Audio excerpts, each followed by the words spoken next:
Hello tout le monde, j'espère que vous allez bien. Bienvenue dans cette nouvelle vidéo et dans la semaine Challenge Makeup.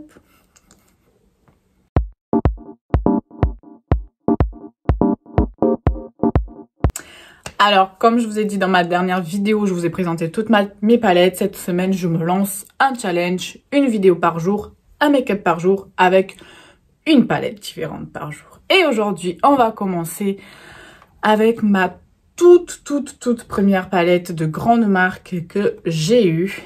Et je me suis dit, tiens, pourquoi pas refaire une vidéo avec cette palette puisque ça fait au moins 4 ans facile que je l'ai pas du tout utilisée. En fait, j'en ai eu tellement d'autres que il y en a d'autres qui me plaisent davantage. Mais je me suis dit, bon, on va quand même la sortir. On va voir ce que j'en pense 4 ans plus tard. Vous pouvez voir qu'à l'époque, je l'ai vraiment bien creusé. Tout était utilisé. Elles sont toujours aussi bonnes comme les palettes de chez Too Faced. Mais on va voir ce que j'en pense vraiment 4 ans après. J'ai appliqué ma base à paupières de chez Anastasia Beverly Hills. Et je vais commencer par cette teinte-là, la Coconut Cream. Pour vraiment venir mettre sur toute ma paupière mobile. Pour matifier un peu la base que j'ai mis. Alors cette palette là, je l'ai eue au moins il y a, je sais pas, peut-être 6-7 ans. Je pense que c'est dès qu'elle est sortie, je l'ai eue, me semble, oui. Donc c'est la Chocolate Bar, la semi-sweet. Et à l'époque, c'était voilà, vraiment les palettes hyper connues, que tout le monde se les arrachait, les chocolate bars comme ça. Bon, ça continue, sauf que maintenant, elles ont évolué. À l'époque, je l'aimais vraiment beaucoup. Et on va voir maintenant, hein, écoutez. Je vais commencer du coup à faire mon creux de paupière avec la couleur Peanut Butter.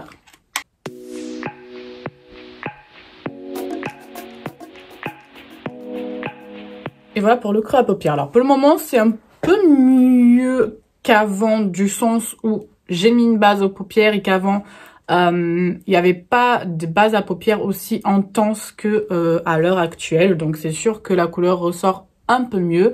Cependant, c'est pas tout à fait aussi pigmenté que les nouvelles chocolate bars de chez Too Faced actuellement. Hein. Vous voyez bien que, bon là, il y a quand même de la couleur, mais je suis retournée à quand même assez souvent, plusieurs fois, j'ai mis mon pinceau dans le fard. Avec un pinceau estompeur, je vais venir prendre la couleur mousse qui a été bien creusée, celle-ci. Venir un peu ici, estomper mon fard.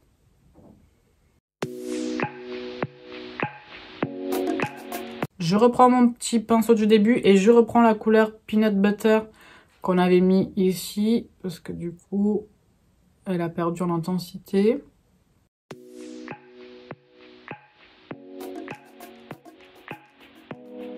Ensuite, je prends un autre pinceau et je vais utiliser la couleur Frosting pour mettre en coin externe et foncer davantage mon coin externe. Je viens, hop, en oblique. Ce fard, il n'est pas très pigmenté. Oh mon dieu, toutes les chutes que j'ai. Oh goodness, oh goodness. Je vais prendre un autre pinceau, peut-être un peu plus précis. Je viens de travailler en aplat. Et estomper après, parce que...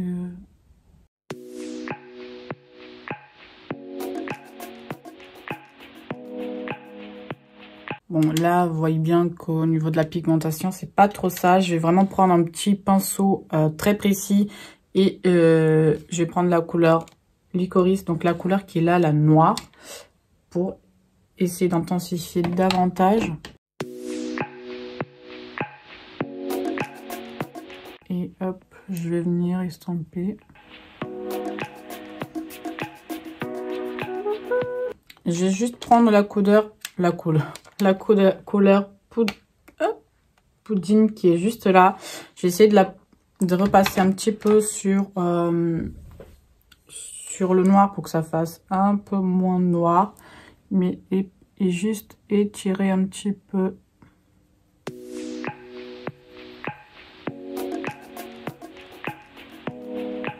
bon, ça commence à ressembler à quelque chose. Ah, par contre, j'ai tellement de chutes, c'est une angoisse. Et on va venir prendre en tant que couleur irisée la couleur caramel, ce joli doré.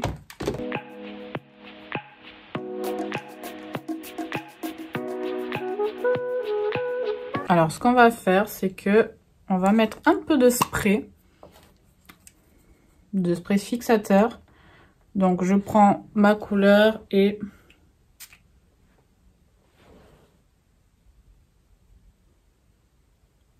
c'est un peu mieux. Je reprends juste mon petit pinceau avec lequel j'avais fait le noir, juste pour venir fondre ici, pour pas que ça fasse une barre. Pour le ras de cils, je vais prendre juste la couleur Truffle. Un petit pinceau estampeur. Je reprends la couleur Peanut Butter qu'on avait mis en coin, enfin dans notre creux, pour venir estomper un petit peu. Ensuite, pour finir, je prends un petit pinceau mousse et je viens prendre vraiment la couleur la plus claire de la palette, qui est la Better Pecan.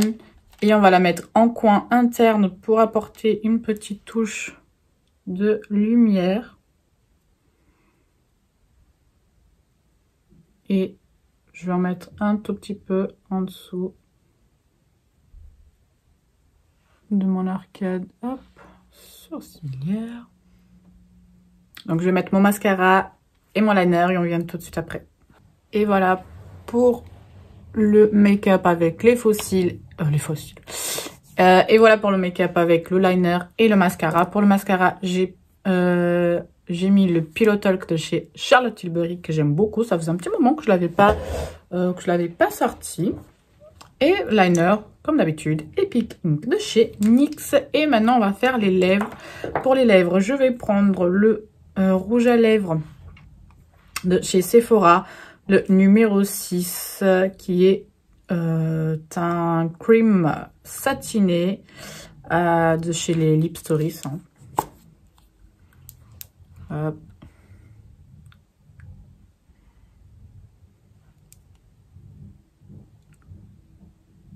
J'aime vraiment beaucoup ce rouge à lèvres. Et par-dessus, je vais mettre un petit gloss que j'ai acheté chez NYX et que je ne l'ai toujours pas testé. C'est les gloss lip lingerie glitter paillettes. Et c'est la teinte Shy.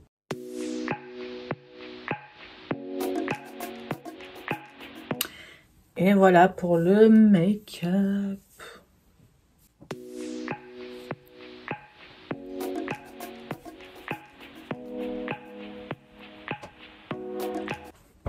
Alors honnêtement, ce que je pense de la palette, voilà, mon avis, il a pas trop changé. Comme je vous ai dit, en termes de pigmentation, c'est pas vraiment la meilleure des palettes, hein, soyons honnêtes. Ça m'a fait très plaisir de la retester parce que ça faisait vraiment un moment... oui, ça faisait 4 ans que je l'avais pas du tout sorti. C'est vrai que c'était voilà des couleurs à l'époque que j'aimais bien, des couleurs assez simples pour tous les jours. Bon, les couleurs là, elles sont quand même assez jolies. Le rendu en soi, il est quand même assez beau, mais c'est juste qu'il faut le travailler davantage parce que l'intensité, elle est pas forcément au rendez-vous. Mais ce que j'aime vraiment pas dans cette palette à l'heure actuelle, comparée à toutes les palettes qui sont sorties, je parle que ce soit pour Too Faced ou pour d'autres marques, c'est que celles-ci, les fards, ils sont vraiment très secs et du coup, ils chutent énormément. J'ai eu énormément de chutes. Alors, certes, par exemple, les Anastasia, c'est des fards qui sont poudreux, mais le pigment est là parce que ce sont des pigments pressés. Donc, pour ça, mais la pigmentation, elle est là. Là, on a tellement de chutes, mais l'intensité, elle est pas du tout ça. Là, la pigmentation, elle est pas là. Mais voilà, après, pour tous les jours, c'est une palette, voilà, par exemple, pour les débutants, des choses comme ça, c'est une palette qui se travaille assez facilement. Juste, vous allez devoir, voilà, remettre un peu plus de fard si vous voulez un peu plus d'intensité. Mais sinon, ça reste une jolie palette globalement. Ça fait pas du tout partie de mes préférés à l'heure actuelle, ça c'est sûr. Est-ce que je vais la ressortir? Honnêtement, Je sais pas parce que j'ai ces couleurs-là dans d'autres palettes dont je préfère les fards. Mais c'est une palette que je garde parce que voilà, ça a été vraiment ma toute première palette de grande marque et que voilà, mon esprit de collectionneuse est toujours là et j'aime bien la voir et me dire t'es là. On a commencé par toi et on a bien évolué et je suis contente que d'ailleurs Too Faced ont reformulé leurs fards parce que du coup ils sont beaucoup plus jolis et beaucoup plus intenses aussi. Et voilà, j'espère que cette vidéo vous a plu. On se donne rendez-vous pour demain pour un nouveau challenge make-up avec une nouvelle palette. N'hésitez pas à liker, commenter et à partager pour qu'on soit de plus en plus nombreux dans la Cheetah World Up Family. Ok? Et si vous voulez aussi, allez me suivre sur mon Instagram qui s'affiche juste ici. Et n'oubliez pas d'activer les cloches puisque tous les jours, cette semaine, il y aura une vidéo make-up challenge par jour. Donc, on se donne rendez-vous demain. Oui, 18 h. Vous êtes au rendez-vous? Ok, c'est parti, je vous fais des bisous. Bye!